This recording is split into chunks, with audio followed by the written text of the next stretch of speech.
Thanks for joining the Welcome to Consciousness podcast, where we are raising consciousness together. We'll be discussing all things consciousness, awakening, healing, purpose, and so much more. If you haven't already, you can hit subscribe or like, or you can follow us along on Instagram or check out our website. Let's get started. Well, g'day again. Welcome to our next episode. I'm here with Christina from Awakening Soul Mastery. Thanks for being here, Christina. Thanks, Michael. Happy to be here. And Christina works in Melbourne and Geelong, but I'm just going to tell you a bit about her before we get started. So she's a master healer, energy alchemist, and spiritual teacher and mentor with over 14 years in clinic. Christina is passionate about supporting others.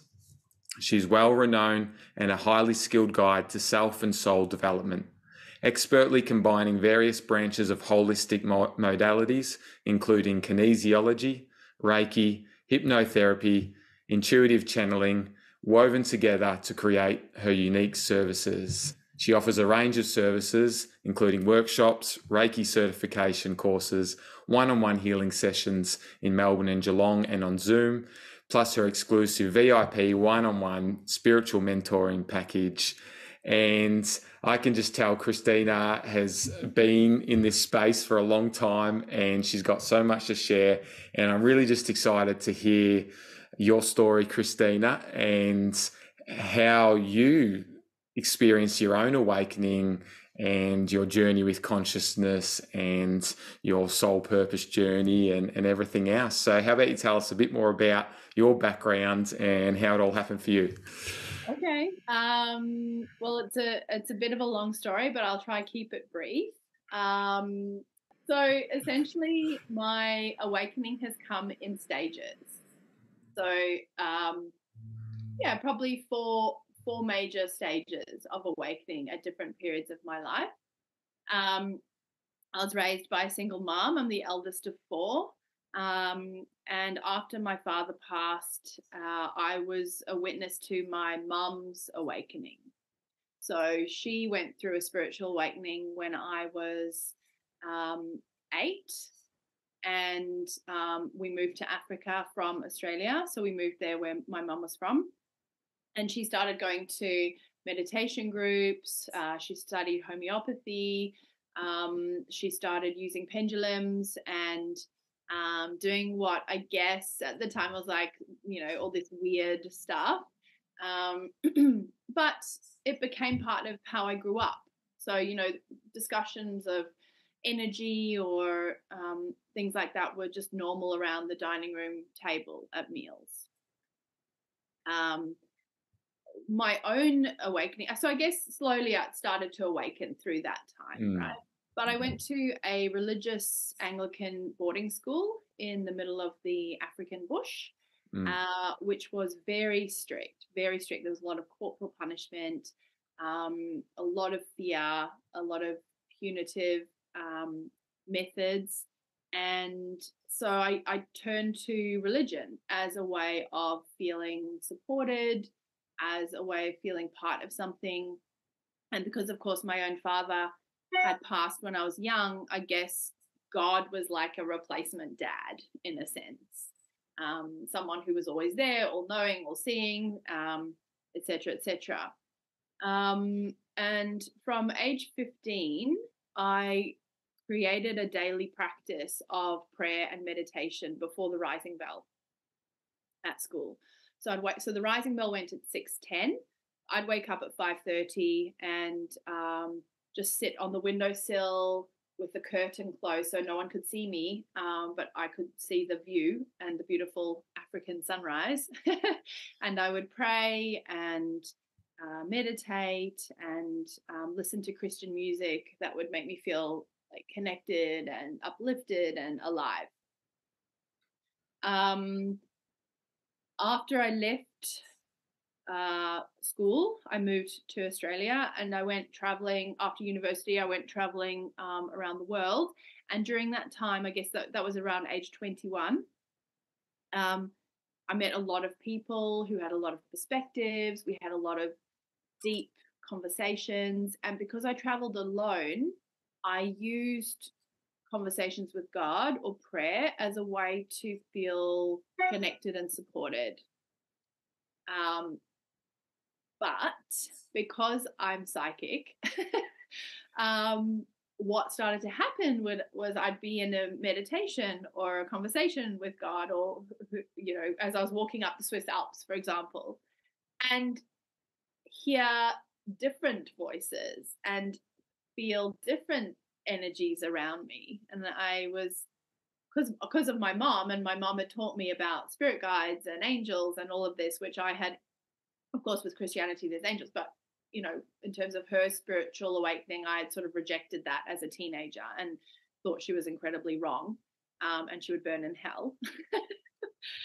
So, I started expanding my psychic awareness and my connection to spirit guides and angels, let's say, during that time whilst I was traveling overseas. And then during any challenges or hardships, I would turn to those coping strategies and those soothing strategies of having that connection to spirit and to God or universe, or whatever you want to call that energy. And then 10 years later, I had a massive trauma and was thrown really deep into an awakening. That's when it was like through a challenge and through trauma that I started to awaken. I mean, yeah, I had challenges and traumas through my life, but this felt like a very big catalyst to that awakening. Big crisis. And that's when I found, sorry? A big crisis. Yeah, massive. And that's when I found kinesiology and Reiki and energy healing. And then so started my awakening officially, I guess, in terms of my inner healing and conscious evolution rather than a reactive evolution of consciousness. Yeah. And the final jump was 10 years after that. So it was like, 21, 31, 41 through COVID. Again, lots of stress, lots of trauma, lots of deep triggers around oppression, patriarchy, control, not having a voice, etc. All those old triggers from high school of being in a boarding school came back, and I delved even deeper, and that became an even more bigger awakening. And that's when I guess my business transitioned as well with that too. So more away from energy healing as more functional to spiritual awakening and spiritual connection and conscious awakening. So yeah, my business transitioned with me as well. Sound like a good time to be having a conscious awakening. Yeah, so many people did have that awakening at that time. I think COVID was like a pressure cooker for sink or swim. Awaken or don't. Yeah, a lot of people just had more unconscious stress and found their ways to cope and get through it, and probably questioned things some more, learned a few things about themselves, but at the next chance have gone back to life as they knew it the best they can. Absolutely, yeah.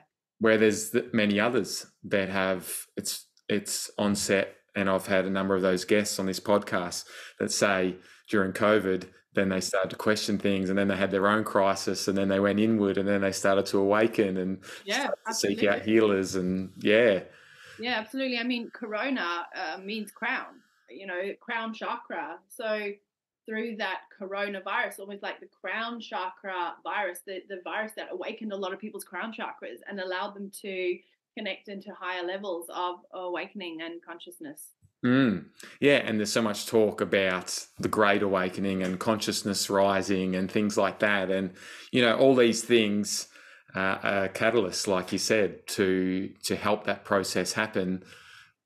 And really, it's not like this new event. Just while we're on the topic, it's really just showing what was already unconscious, in the subconscious of humanity, in the level of consciousness of humanity across our Earth.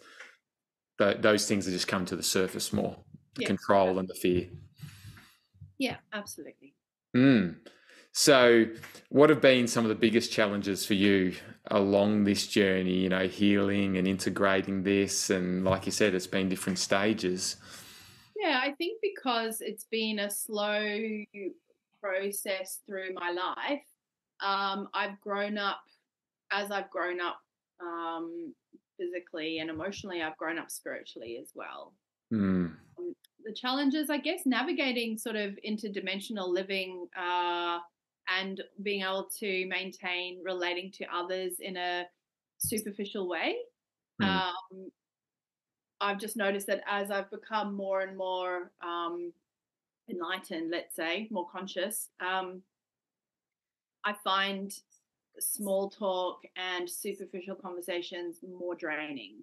I tend to spend more time just with specific groups of people or specific people, and then try and have as little interactions on that sort of superficial three-dimensional level as possible. I mean, they are fun and I have fun with it. I'm not like a spiritual snob. It's just more like I find it tiring and draining to, Mm. how's work and how are the kids, and did you see the footy on the weekend? Like, all that kind of stuff is great for, an hour or half an hour or whatever. But if I can't do a whole thing, period of time with that. So the way I've spent my time and the people I interact with is also very conscious. How I consciously invest in my energy in different things.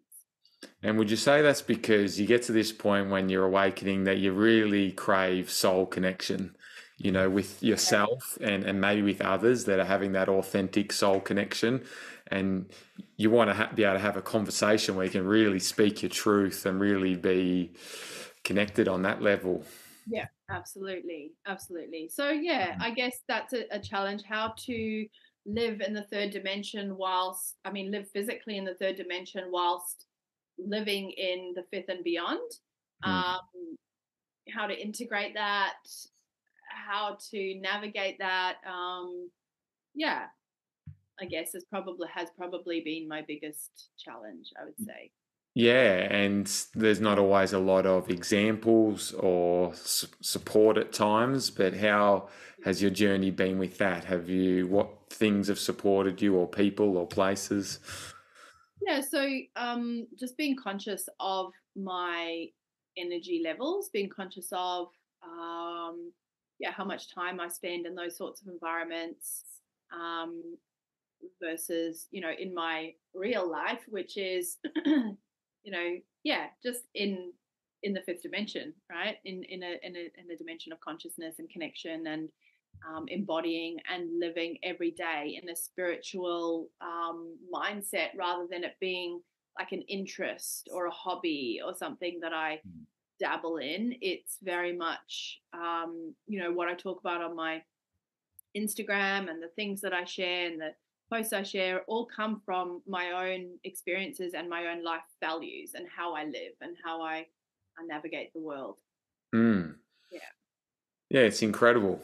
And what would you think, or what would you say have been the biggest changes in your life through your awakening, or through the different stages of your awakening, whatever you want to choose? Yeah, I think the biggest changes have just been being more confident and more accepting of my truth, and recognizing that not everyone is going to resonate with that truth, and being okay with that, and not seeing that as either an attack or a judgment or a rejection, but seeing it as just live and let live, each to their own. I don't believe that Mm. everyone is destined for enlightenment or awakening in this lifetime. Mm. Sometimes it takes multiple lifetimes, sometimes hundreds of lifetimes, depending on that soul's contract and where they're, headed. So I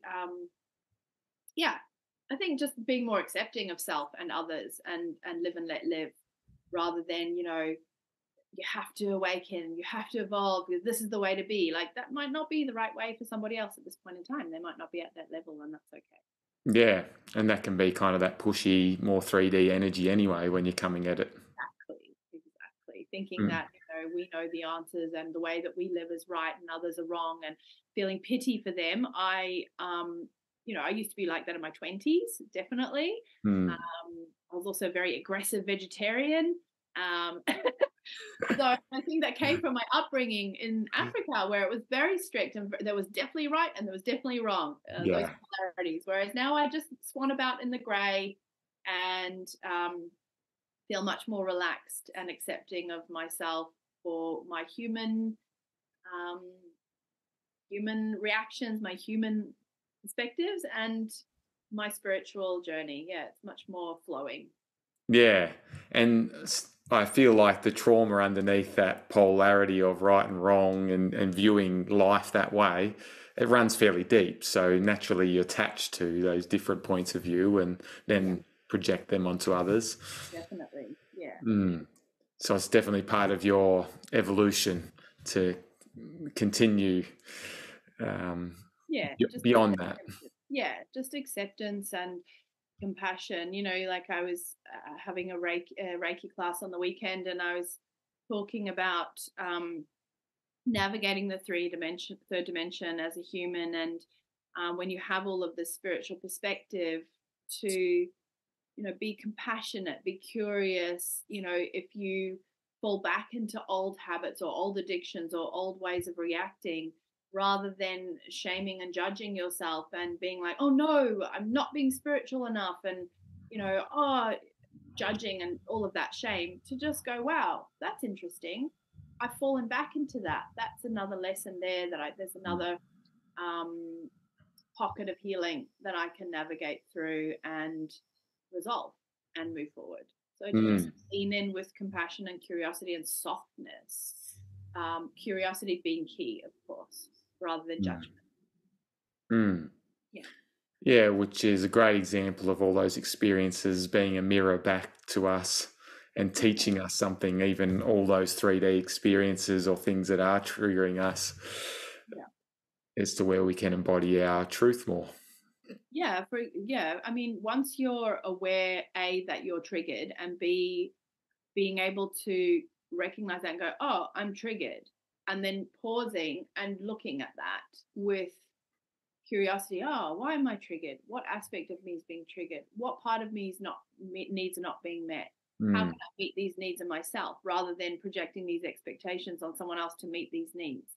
So, for example, I had a deep wound of abandonment, and felt often, alone and abandoned. And so now, randomly, if it pops up, it doesn't so much now, but over time, as it popped up, rather than reacting it and feeling like a victim and, oh, it's happened again and can't believe this and what's wrong with me. And, I would now lean and feel, oh, I feel a bit abandoned. Oh, that's interesting. Oh, that's a shame. My inner child is, needing some love. Okay, let me spend some time in meditation, or even just, walking my dog, just pulling my inner child into my consciousness and telling her what she needs to hear, reassuring her, giving her that love.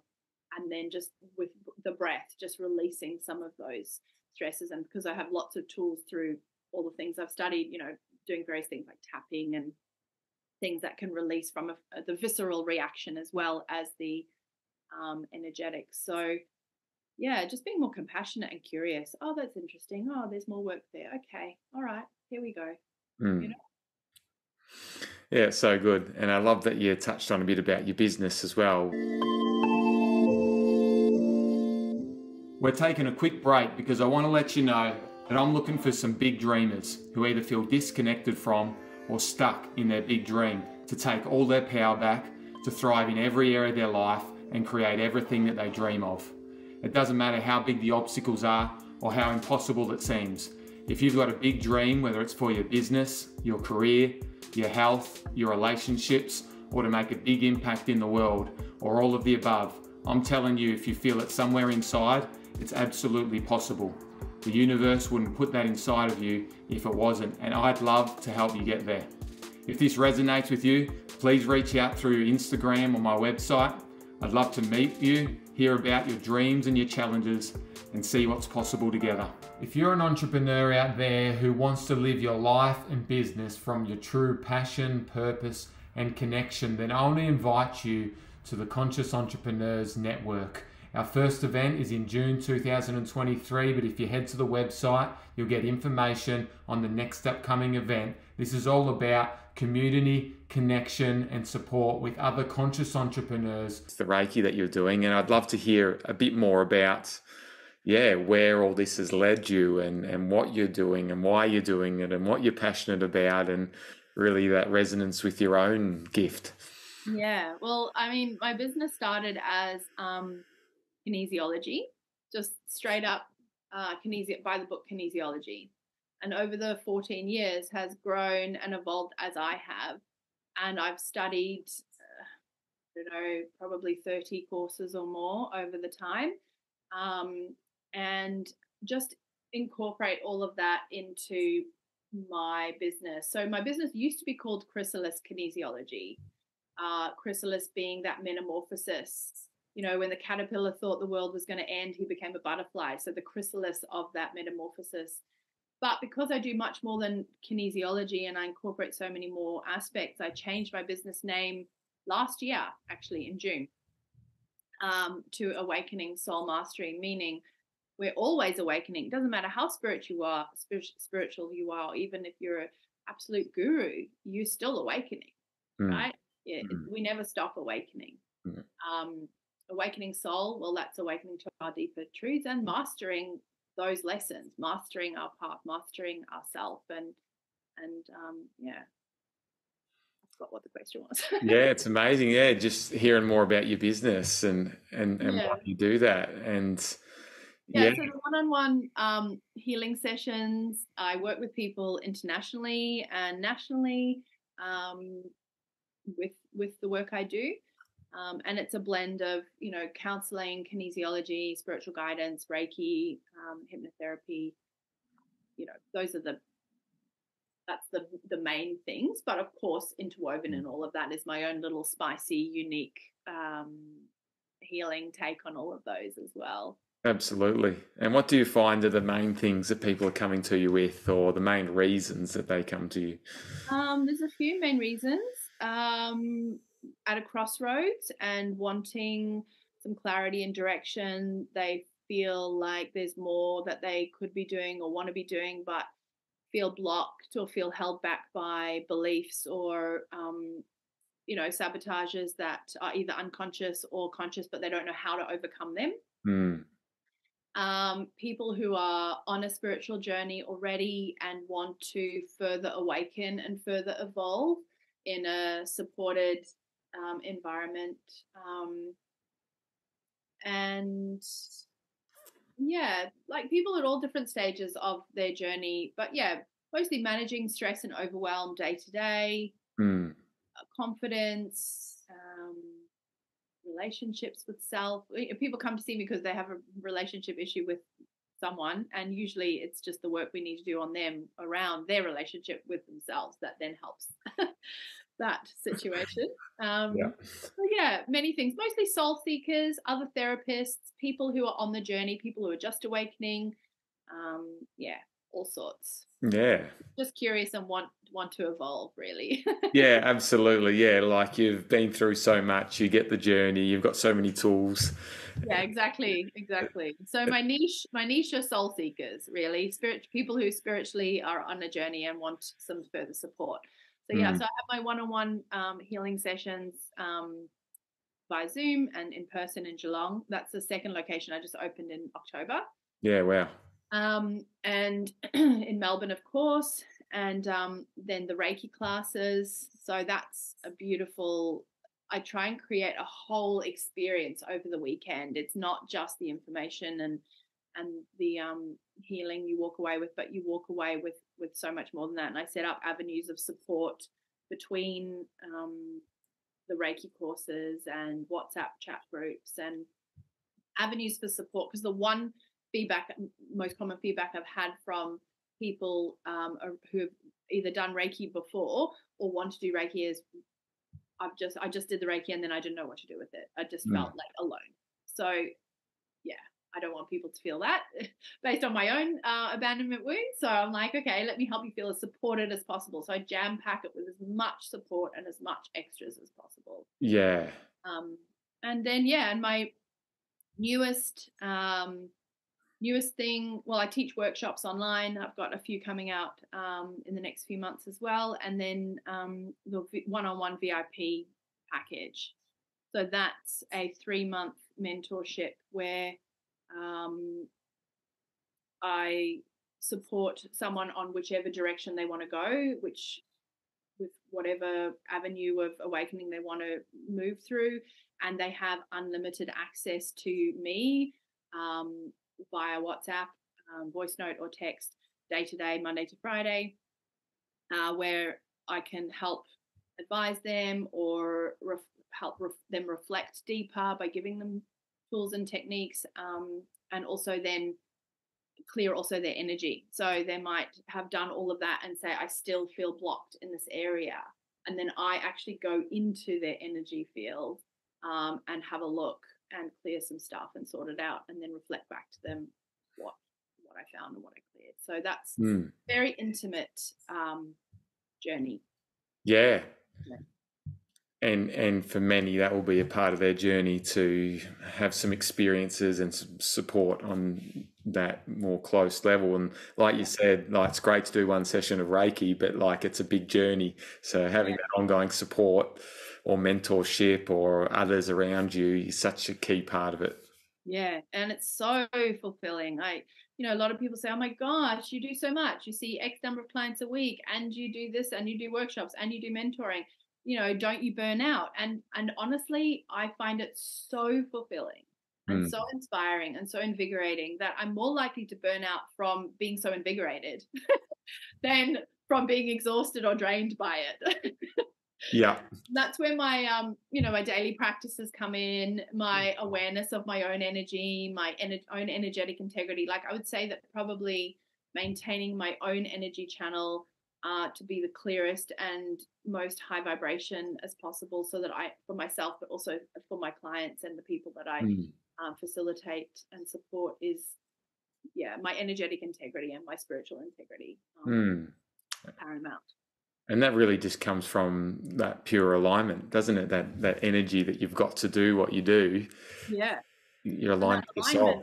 Yeah, and that alignment comes from consciously, actively, proactively living life. Yeah, and consciously evolving. That's right. Rather than unconsciously resisting. Yeah, or just living in a space of reactivity and compensations. And being like that victim that's blaming life or other people or circumstances. Yeah, and not necessarily the victim, but also just the person who's like, I feel like this. This is who I am. I don't know how to feel different. Oh well, this is life. It's like, no, you're stuck. You're blocked. There's some stuff there that definitely can be cleared so that you can feel better. But people sometimes just think, oh, suck it up. This is the way it's meant to be. This is who I am. This is how life is. Get on with it. Yeah. And so at the moment, a lot of people are worried about the cost of living, and that's become like a big kind of fear. There's just lots of things are expensive.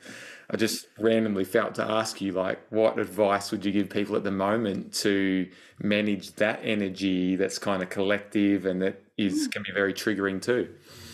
I would say consciously to change your own frequency, so you're not tuned into that radio station, right? So all the levels of consciousness and awareness and frequency we have available to us at all times.